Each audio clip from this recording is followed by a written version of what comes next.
Muito boa noite, muito boa tarde. Como é que estão as coisas? Como é que estão vocês nessa terça-feira? Muito bom termos decidido estar aqui juntos. O que quer que tenhamos que passar é muito melhor passar entre amigos. Muito bom ter vocês aqui. Muito bom ter decidido estar com vocês aqui. Muito bom que vocês tenham decidido estar conosco aqui. Que assim seja. Hoje viemos estudar mais um capítulo essencial, fundamental para a nossa elevação espiritual. Quem não é admirador da prece de Cáritas, não é mesmo? A prece de Cáritas é uma prece que pede para Deus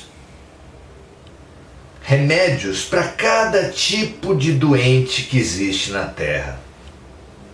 Dai a força àqueles que passam pela provação, dai a luz para aqueles que procuram a verdade, ponde no coração do homem a compaixão e a caridade, dai ao viajor a estrela guia, ao aflito a consolação, ao doente o repouso, dai ao culpado o arrependimento, ao espírito a verdade, à criança o guia, ao órfão o pai.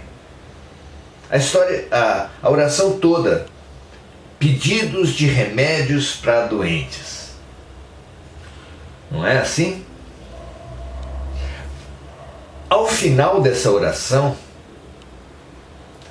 numa sentença pouco estudada, Cáritas, o espírito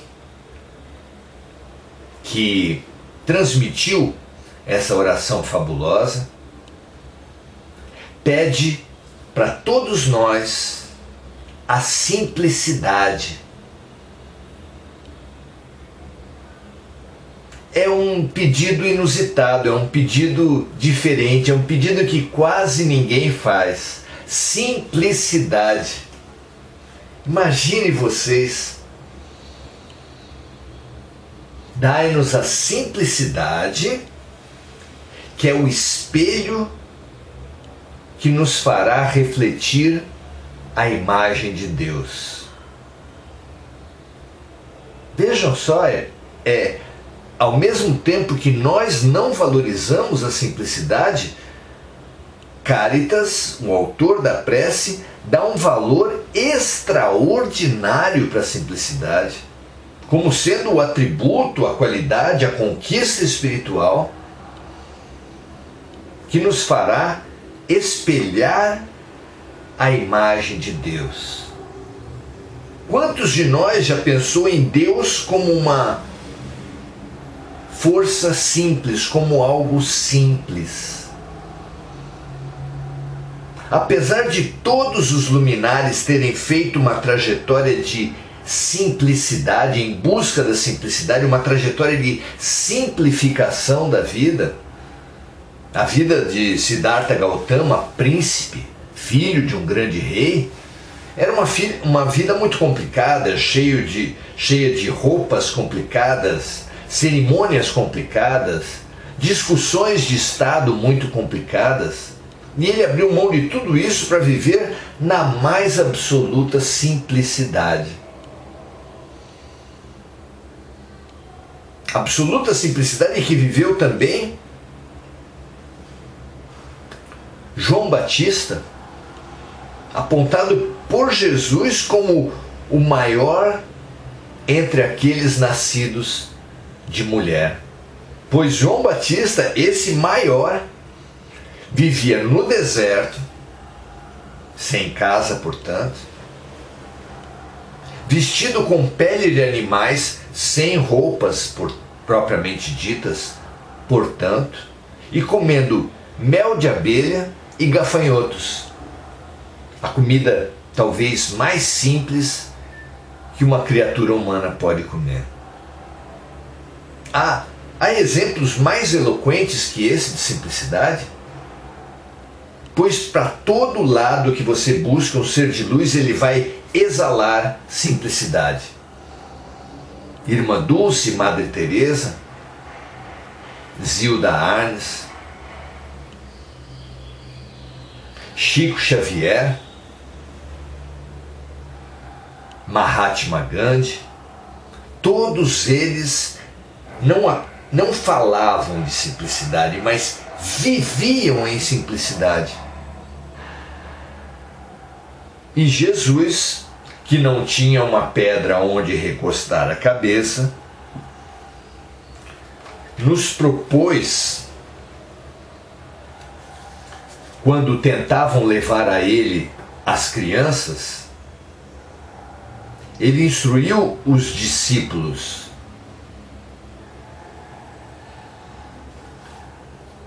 deixai vir a mim os pequeninos. Numa proposição que extrapola aquela situação de uma multidão, crianças chegando até Jesus, discípulos como se fossem seguranças, tentando ajudar aqueles que eles servem, afastando as crianças para não perturbarem a paz de Jesus. Muito mais do que isso, deixai vir a mim os pequeninos, fala para todos nós, porque todos nós temos uma criança dentro de nós, todos nós já fomos crianças. Se já vivemos milhares de vidas, já fomos milhares de vezes crianças. Temos a referência da infância. Às vezes uma infância sofrida, não acolhida, não atendida, mas todos nós sabemos muito bem o que é a criança.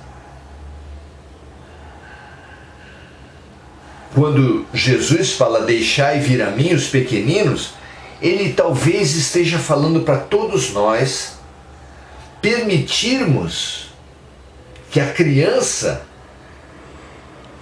assuma o comando das nossas vidas, que a nossa criança dirija as nossas vidas para ele, que nós, portanto, que o adulto dentro de nós deixe a criança interior ir até Jesus. O que você acha disso? Não é interessante? Somente aqueles que forem como crianças entrarão no reino dos céus, disse o Mestre. O que isso quer dizer? Vamos estudar isso hoje? Para estudar a simplicidade e a simplificação da vida, precisamos estudar a complicação. Porque nós temos feito da vida uma enorme complicação. Uma complicação, parte dela vinda do passado. A complicação que vem do passado é a complicação, por exemplo, da mágoa. A mágoa vem nos exigindo vinganças. Por nos sentirmos atingidos, magoados com as pessoas, acabamos nos vingando. E o sistema de vinganças complica demais a vida, amarra os seres humanos a um sistema de vinganças mútuas muito bem ensinado nos romances espíritas. Então os espíritos se sentiram prejudicados numa vida, na outra vida vem prejudicando, ou no momento seguinte vem prejudicando, por exemplo, como obsessores. Obsessores são seres magoados a serviço da vingança. O problema é que quando nós nos vingamos de alguém, nós produzimos mágoa nesse alguém. Quando nós, envenenados de mágoa, nos vingamos contra alguém, envenenamos o coração dos outros de mágoa, que depois, quase que certamente, vão induzir as nossas vítimas a quererem se vingar de nós, gerando mais mágoas em nossos corações. E se não nos transformarmos, mais desejo de vingança. Até quando acaba isso? Quando nos libertaremos dessa complicação, dessa armação, dessa prisão espiritual, mental, emocional? Outra complicação que vem do passado é a da culpa.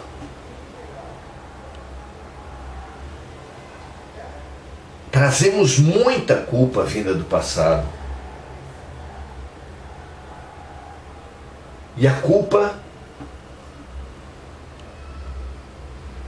não nos tem melhorado. Assim como a mágoa exige vingança, a culpa exige punição.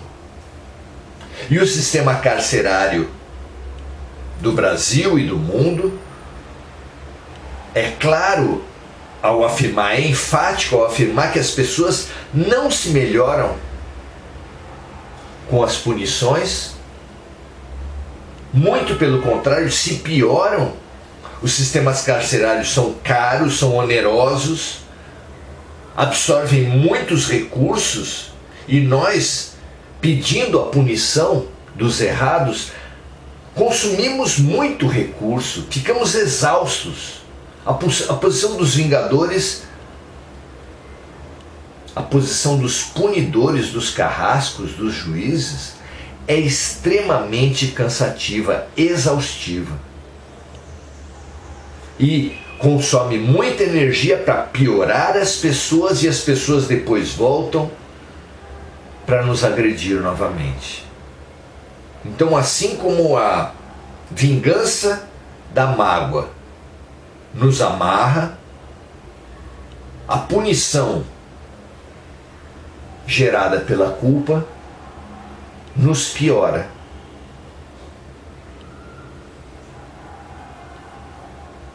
Uma complicação sem fim.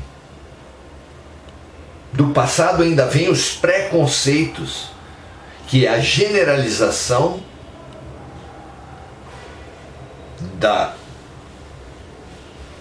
de uma má visão, de um preconceito,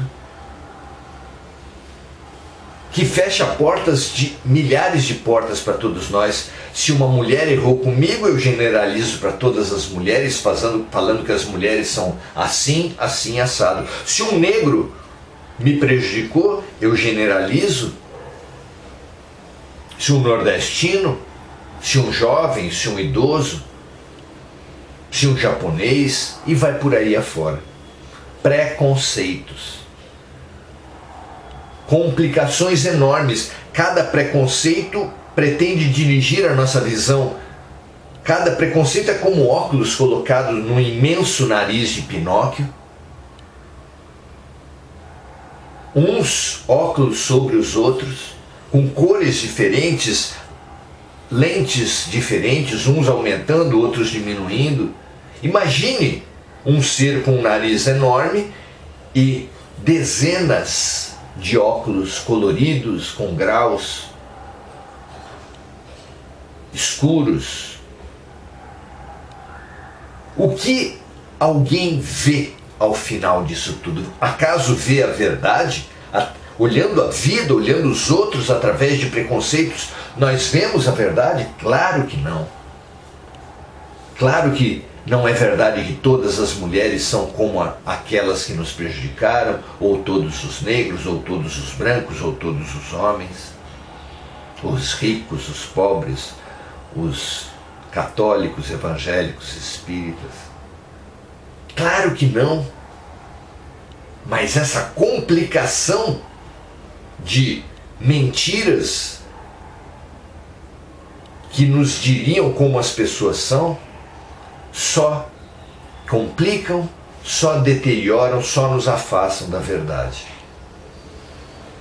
E não bastassem essa multidão de mentiras, de sombras que nos vem do passado, ainda importamos outras sombras do futuro, antecipando, imaginando cenários nos preparando frente àquilo que nós imaginamos que pode acontecer? Vamos antecipando medidas, vamos gerando prevenções, gerando defesas, como alguém que por sobre a roupa colocasse malhas de aço para se proteger, por cima das malhas de aço armaduras, para além das armaduras, escudos e elmos, e espadas e lanças. Uma vida extremamente complicada, cansativa, exaustiva, a ponto dos guerreiros com tantas couraças e tantas armas e tantos escudos e tantos elmos quase nem conseguirem se mexer em campo de batalha. Tem como fragilidade as suas armas, que pesam tanto que ele não consegue nem lutar. Complicações. Passado e futuro nos enchem de complicações. Como evoluir desse jeito? Como nos mexer se estamos paralisados, aprisionados em passado e futuro? Como viver o presente, que é a síntese, que é o depositário, que é o espaço, que é o local da verdade? A única verdade que existe está no agora, e nós, preenchidos de passado e presente, complicados, não enxergando nada, defendendo e atacando tudo e todos. Como nós poderemos viver assim? Claro que não. É por isso que vem a reencarnação. É por isso que Deus nos deu como grande presente a reencarnação, porque entupidos de passado e presente, mágoas, culpas, preconceitos, ansiedades, precisamos nos libertar desse lixo, dessa montanha de óculos, armas, para finalmente conseguirmos enxergar o presente. O que faz uma criança? De onde vem a alegria de uma criança? De onde vem a curiosidade, a disponibilidade para amar, para aprender, típica de uma criança? A liberdade que ela tem frente a fatos que a desagradaram. Uma criança desagradada agora, imediatamente depois já está rindo, sem guardar mágoas, sem guardar culpas, sem ficar especulando sobre o futuro, sem se paralisar nem de passado nem de futuro. De onde vem essa atitude da criança? É que a reencarnação deposita, transporta nossas mágoas, culpas, medos, preconceitos, ansiedades para depósitos especiais. Nós ficamos como uma folha em branco, um filme virgem, extremamente suscetível de captar imagens novas, de aprender coisas, de amar, de perdoar. Que fase feliz é da criança, que desenvolvimentos, o quanto nós aprendemos na infância. E é isso que Deus quer de nós. Por isso Ele nos presenteou com a criança, que momento da nossa vida em que mais vivemos o agora. É uma maravilha esse presente de Deus. Certamente é por isso que Ele disse: apenas os que forem como crianças entrarão no reino dos céus, colocando essa atitude de disponibilidade, de libertação do passado, de libertação do futuro, para viver plenamente o agora, que só a criança tem, como parâmetro, como modelo, como atitude a ser buscada por todos nós. Libertarmos-nos do passado, libertarmos-nos das mágoas e das culpas e dos preconceitos, libertarmos-nos das necessidades de controle, de antecipação, de ansiedade em relação ao futuro. Precisamos de mais disso. Renascer em vida é libertarmos-nos. Somente aqueles que forem como crianças. Não é bonito isso? Não é necessário limparmos-nos, descomplicarmos a vida, despirmos-nos dos óculos, das mentiras, das mágoas, elmos, couraças, escudos.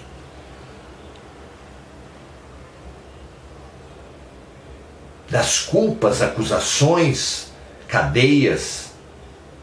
É tão pesado ser o acusador e o julgador. É tão urgente limparmos-nos, despirmos-nos, simplificarmos-nos. Precisamos demais dessa lição. Ah, mas como faremos isso? Será que só é possível essa simplificação para as crianças? Depois somos obrigados a irmos crescentemente nos complicando novamente? Claro que não, como as grandes almas que viviam em simplicidade nos demonstram isso. Mas será que só as grandes almas conseguem ser simples? Claro que não. Cáritas, na sua prece, pediu isso para todos nós de todas as idades e de todos os graus de elevação. Precisamos de mais. E os instrumentos de simplificação, para nós que estamos tão complicados, são, sem dúvida nenhuma, esses que nos despem do passado, nos despem do futuro. Despimo-nos do passado, perdoando, deixando a justiça para Deus e para a vida, desculpando. É fundamental esse passo adiante, esse avanço. Percebermos o quanto temos sido injustos por causa dos preconceitos. O quanto temos perdido porque uma pessoa que se fecha para raças, para sexos, para classes sociais, para faixas etárias, para religiões, quando for ver, está numa prisão que ele mesmo se colocou. Tirarmos esses óculos, tirarmos esses preconceitos é fundamental para a nossa evolução, para o nosso aprendizado, para nascermos de novo, para nos darmos a atitude de aprender. Precisamos de mais do coração de estudante que disse Milton Nascimento. Precisamos de mais renascermos, como disse Jesus. Que essa atitude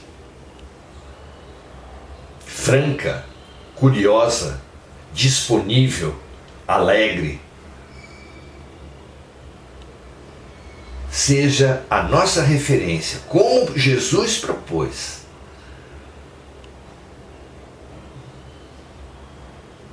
Sejamos crianças novamente.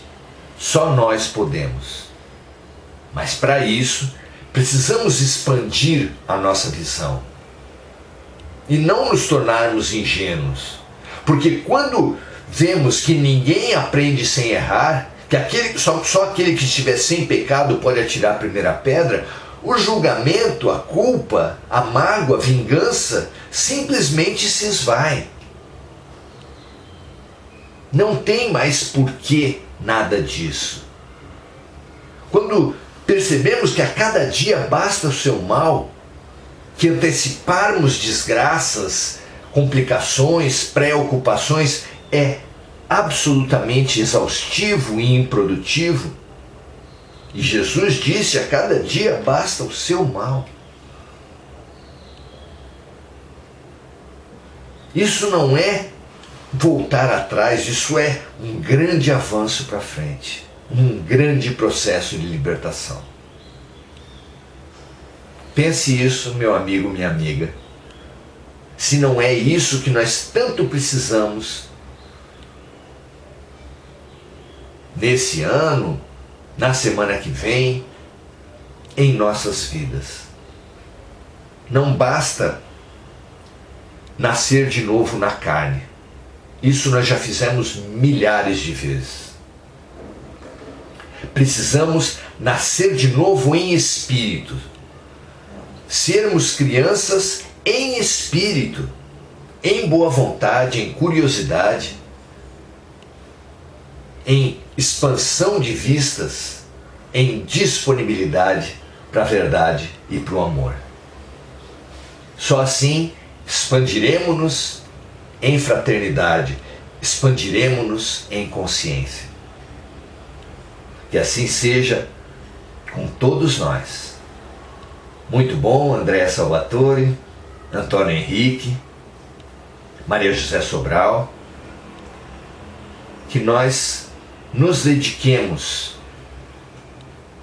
a essa grande meta existencial que nos deu Jesus. Bem-aventuradas as crianças, deixai vir a mim os pequeninos, como se nós pudéssemos, como propôs Paulo, deixar o homem velho e fazer o homem novo aprender, crescer e amar. Que assim seja com vocês e comigo. Compartilhem, deixai as crianças todas, estimulemos todos os homens sérios, adultos, responsáveis e paralíticos de passado e de futuro, criançarem-se, nascerem de novo, redescobrirem-se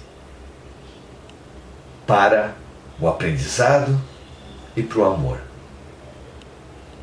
Um grande abraço, prazer enorme estudar com vocês. Espalhemos essa mensagem de esperança, de alegria, de renascimento por toda a terra.